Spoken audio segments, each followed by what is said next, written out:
Pessoal, uma das maiores notícias envolvendo o nome de Guilherme Boulos acaba de ser confirmada e divulgada, e isso pode mudar completamente o cenário político. O que eu vou compartilhar aqui com vocês agora expõe Boulos de uma forma que muitos jamais imaginaram. Ele foi desmascarado e o desespero dele é evidente. Com as ações recentes, tanto Boulos quanto o governo Lula estão enfrentando um momento crítico, mostrando o verdadeiro fracasso da esquerda. A derrota está clara e os detalhes que trago aqui a seguir vão deixar muitos de queixo caído. Antes de continuar, aproveito para convidar você a se inscrever aqui no canal, ativar o sininho de notificação e compartilhar esse vídeo com o máximo de pessoas possível. Precisamos expandir essa discussão e agora uma questão importante. Caso o STF barre a candidatura do Bolsonaro em 2026, será que Pablo Marçal seria o homem de direita para ocupar essa posição e liderar o Brasil? Comenta aí para mim o que vocês acham, quero muito saber a opinião de vocês. E enquanto isso, voltando aqui ao outro assunto, quando uma notícia extremamente prejudicial ao Lula é divulgada no Jornal Nacional, é porque a situação é muito mais grave do que parece. E é exatamente isso que aconteceu. Diversos escândalos envolvendo ministros, rombos nas contas públicas e a gestão desastrosa do governo Lula foram ignorados pela grande mídia. Mas agora, quando até o Jornal Nacional é obrigado a noticiar, é porque a gravidade é imensa, né, meus amigos? Fique até o final desse vídeo para entender todo o caos para a esquerda está implantando aí no Brasil e por que temos que lutar contra o comunismo. Eu vou explicar tudo aqui para vocês. Bora lá, já começando, já vou até compartilhar a tela com a primeira notícia que saiu aqui. Deixa eu compartilhar rapidinho para vocês. Olha só a primeira. Vou trazer uma sequência de notícias e vamos discutindo juntos, tá?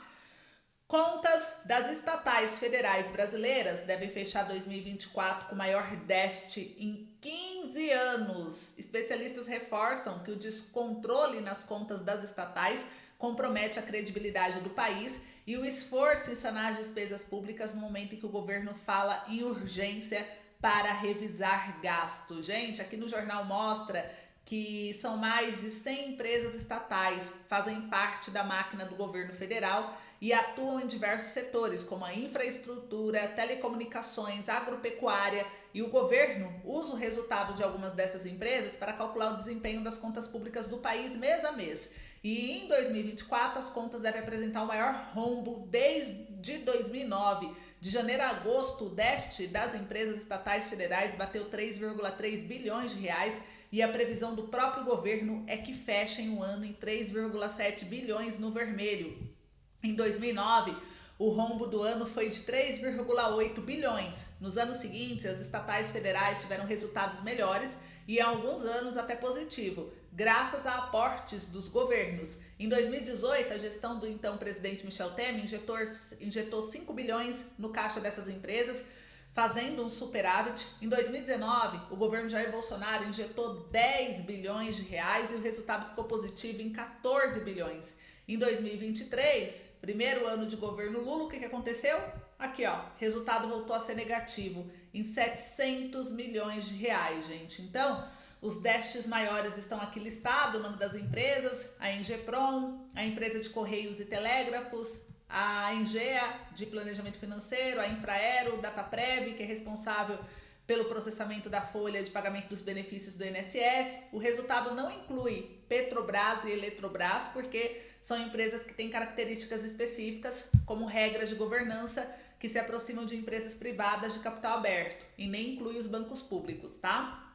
A Lei de Diretrizes Orçamentárias permite que o governo abata os gastos com investimentos previstos no PAC, que é o Programa de Aceleração de Crescimento, e o Ministério de Gestão e da Inovação afirmou que em boa parte das empresas estatais, o déficit que agora está sendo registrado é explicado pelo aumento em investimentos como máquinas, tecnologias, enfim, coisas que o povo não consegue ver ou enxergar, né? Porque pelo menos eu não consigo. Vocês conseguiram sentir alguma diferença? Só para pior, nada para melhor.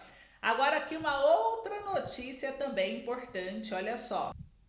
Candidato a prefeito em Goiás é acusado de falsidade ideológica. Mais uma denúncia de candidato aí a prefeito, gente. Essas eleições colocaram aí muita gente cheque, né? Aqui a denúncia foi apresentada pela União por Goiânia, que reúne partidos como União Brasil, MDB, Podemos, e alega que Fred Rodrigues inseriu informações falsas em documentos oficiais. Olha só, gente, o candidato à prefeitura de Goiânia, Fred Rodrigues, acusado de ter cometido crime de falsidade ideológica por apresentar informações falsas à Justiça Eleitoral no registro de candidatura. De acordo com uma denúncia apresentada à Justiça, o postulante afirmou ter concluído um curso superior, mas não possui diploma de conclusão do curso do Direito na PUC de Goiás. A denúncia foi apresentada pela União por Goiânia, que reúne partidos como União Brasil, MDB, Podemos, e alega que Fred inseriu informações falsas em documentos oficiais ao afirmar possuir diploma. Segundo a universidade, o candidato chegou a ingressar no curso em 2004 por meio de transferência de outra instituição, mas não concluiu o debate obrigatório. A PUC esclareceu ainda que o cadastrado de Fred foi desativado em 2013, conforme previsto no regimento da instituição. A ação contra o candidato foi aberta após ele conceder uma entrevista falando sobre sua formação, e a coligação decidiu apurar a veracidade das informações registradas por Fred Rodrigues. Até o momento, o candidato não apresentou uma defesa formal sobre a acusação, mas isso já diz muito também a respeito dele, né? Então, olha só o que acontece. Isso mostra uma falha muito grande no processo de candidatura, no processo de fiscalização de fichas cadastrais, de investigação de candidatos. O Brasil precisa, de fato, de uma reforma eleitoral. Essa é a minha opinião, eu queria saber de vocês. Enquanto isso, olha só, mais uma notícia aqui para vocês que saiu agora no G1, que mostra o seguinte: em entrevista ao jornal, modelo norte-americana acusa Trump de assédio. Ela disse que sentiu vergonha e nojo. A The Guardian, Stacey Williams, disse que republicano a apalpou sem consentimentos durante um encontro na Trump Tower em 1993. Mas só agora veio para a mídia, né? A assessoria do ex-presidente nega as acusações, mas a gente começa a compreender algumas coisas, ainda mais agora que o Trump ele está em um auge nas pesquisas, que a gente percebe uma manipulação aí da imprensa, principalmente em candidatos conservadores. E sempre a imprensa trouxe dentro da pesquisa que Trump tinha números abaixo do que realmente mostrava nas urnas, né? Quando ele, inclusive da época quando ele ganhou para presidente. E dessa vez os números não conseguem mentir. Então o Trump ele veio crescendo muito nas pesquisas e começaram a surgir alguns boatos a respeito dele. Eu queria saber se o que você acha?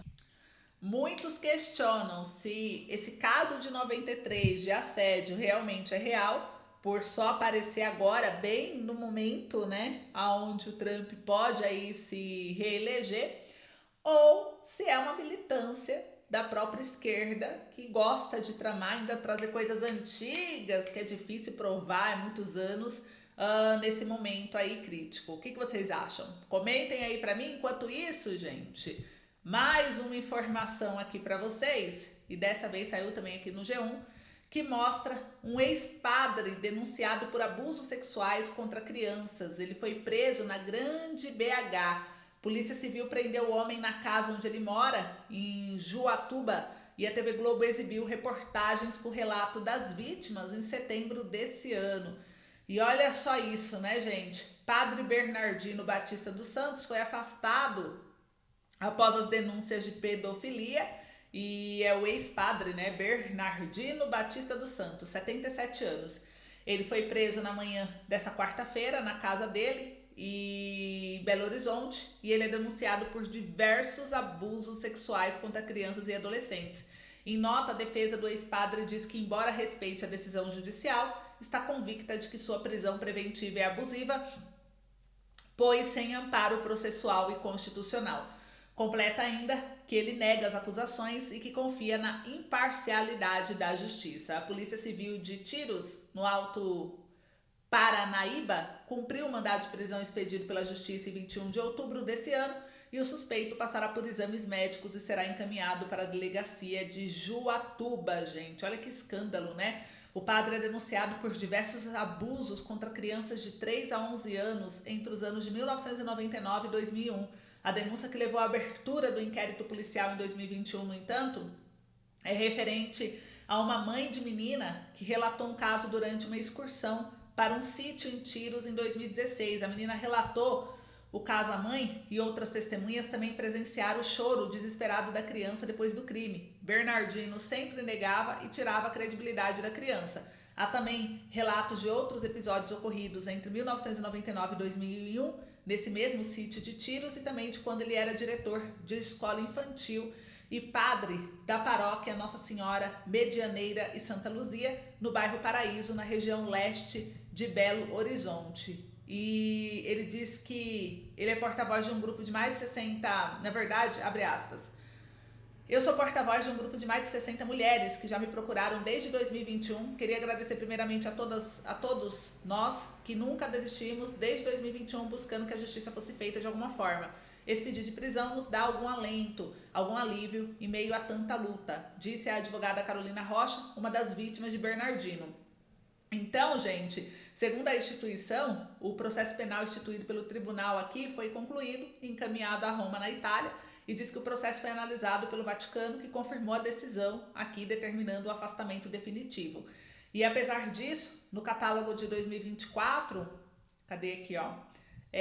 Publicado em janeiro, o padre aparecia como capelão da penitenciária feminina do bairro Horto, região leste de Belo Horizonte. Após o questionamento, a arquidiocese retirou o nome dele do documento. E na esfera judicial, por serem denúncias do início dos anos 2000, essas vítimas não se beneficiam da mudança do Código Penal sobre os crimes sexuais contra crianças e adolescentes. Desde 2012, a contagem para a prescrição passou a ser calculada a partir de quando as vítimas completam 18 anos e não mais da data do abuso. O padre foi denunciado pela TV Globo. No último dia 10 de setembro, o MG1 da TV Globo exibiu uma reportagem com denúncias de diversas vítimas do ex-padre. Então, olha que absurdo, né, gente, esse caso.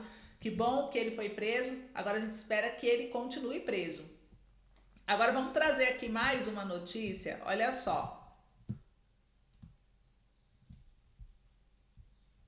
Nunes e Guilherme Boulos. Eu quero saber se você concorda com isso e já está lançado, e a imprensa aí, se possível, avisa eles aí, manda mensagem para eles, aqui no meu canal mesmo.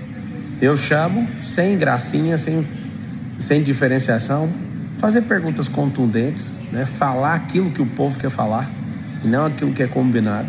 Eu me proponho a fazer isso. Se você concorda, você vai escrever aqui, ó, chama. Aí eu lanço o desafio e coloco o horário. Se um aparecer ou os dois aparecer, o pau vai quebrar. Vou falar como se fosse por você, ou melhor, vou falar por 1.719.024 pessoas. Fechou? Bom, gente, vou mostrar para vocês essa polêmica. O que é isso, Ana, que você está nos apresentando, né? Gente, saiu aqui na mídia, Boulos parece estar no modo desespero. E ele topou fazer essa sabatina aí com Marçal. O Boulos parece estar no modo desespero, afirma Estadão. O candidato com a campanha eleitoral mais cara do Brasil envia carta ao povo de São Paulo. O PT e o PSOL, que pregam a luta de classes e se opõem às tentativas de aliviar o peso do Estado sobre o trabalhador, querem que o eleitor acredite que a sua vedete, Guilherme Boulos, virou campeã do empreendedorismo. A afirmação é do jornal Estado de São Paulo, que critica o modo desespero na qual o candidato à Prefeitura de São Paulo entrou nessa reta final da campanha eleitoral. Um recente levantamento da Quaest mostra uma distância de quase 10 pontos percentuais entre Boulos e o seu adversário, o prefeito atual Ricardo Nunes, nas intenções de voto. E para tentar uma reviravolta nas urnas, nesse domingo, dia 27, o candidato da chapa PT-PSOL resolveu anunciar no início dessa semana algo inédito na história das campanhas eleitorais: a carta ao povo de São Paulo. O anúncio é uma versão mimeografada da carta ao povo brasileiro, fabricada pelos marqueteiros do Lulinha, Paz e Amor na campanha de 2002, ironiza o Estadão. Então aqui, gente, de acordo com a análise do jornal, a carta ao povo de São Paulo faz um arremedo de meia-culpa. É que de tanto olhar para os invisíveis, a esquerda teria tapado os olhos, além de ouvidos, boca e quiçá o nariz aos pequenos empreendedores. Abre aspas, na ânsia de provar que o feroz extremista de esquerda havia se convertido num campeão das liberdades individuais, Boulos admite que deixamos de falar com tanta gente que batalha e vem a epifania da sua carta. A periferia mudou. Ao Estadão em 2014, Boulos se pronunciou como um marxista com a missão de acumular forças políticas para a Revolução Socialista. O editorial lembra dos tempos em que o revolucionário deixou de queimar pneus e invadir propriedades. Tudo para tentar a sorte nas urnas em 2018 pelo PSOL. Ele dizia: o movimento dos trabalhadores sem teto não é um movimento de moradia, mas um projeto de acumulação de forças para a mudança social. Já de barba parada e terno bem cortado, o deputado federal tem a campanha eleitoral mais cara do Brasil nesse ano, são mais de 65 milhões de reais em receita. E que ironia ver uma candidatura impulsionada com milhões do contribuinte buscando seduzir o eleitor que perdeu a esperança por achar que são todos iguais, afirma a publicação. A tal carta ao povo de São Paulo diz que é difícil diferenciar quem está de verdade do seu lado dos que querem te enganar. Mas no caso do PT, do PSOL e do seu candidato Boulos, talvez não seja tão difícil assim. Então esmagou, né? O jornal aqui esmagou Boulos e não para por aí não. Ó. Boulos é condenado 28 vezes em ações movidas por Nunes. O pessoalista foi sentenciado por tentar associar o prefeito de São Paulo a diversos crimes. Então o deputado federal e candidato à prefeitura de São Paulo, Guilherme Boulos, foi condenado 28 vezes em ações movidas pelo também candidato Ricardo Nunes na Justiça Eleitoral. Em comparação, Nunes foi condenado apenas uma vez. As ações judiciais referem-se às declarações consideradas falsas e ataques pessoais feitos por Boulos em debates, redes sociais e campanhas publicitárias. Nas peças indicadas pela defesa de Nunes, o pessoalista acusa o prefeito da capital paulista de envolvimento com o crime organizado, violência doméstica, superfaturamento de obra, corrupção, favorecimento pessoal, uso de máquina pública e outros delitos. E de acordo com a assessoria de Nunes, a campanha permanecerá acionando a Justiça Eleitoral em caso de ataques que possam comprometer a lisura do processo eleitoral no segundo turno, que acontecerá esse domingo. E aqui mostra, né, que o deputado federal Guilherme Boulos lidera uma disputa contra o prefeito paulistano, Ricardo Nunes, e de acordo com o levantamento que o Paraná Pesquisa divulgou, o pessoalista está na dianteira no quesito rejeição eleitoral. Conforme o material, 48,1% dos entrevistados afirmaram que não votaria de jeito nenhum em Boulos para comandar aí a Prefeitura de São Paulo. Em contrapartida, Boulos tem menos eleitores convictos do que Nunes. Do total de entrevistados pelo Paraná Pesquisas, 33,7% afirmaram que com certeza vão votar no deputado. Já 38,2% disseram que certamente vão votar pela reeleição do integrante do MDB. Então, a gente percebe aí o caos instalado nessa área. Como vocês viram aí, né, meus amigos? Então, o Boulos foi desmascarado.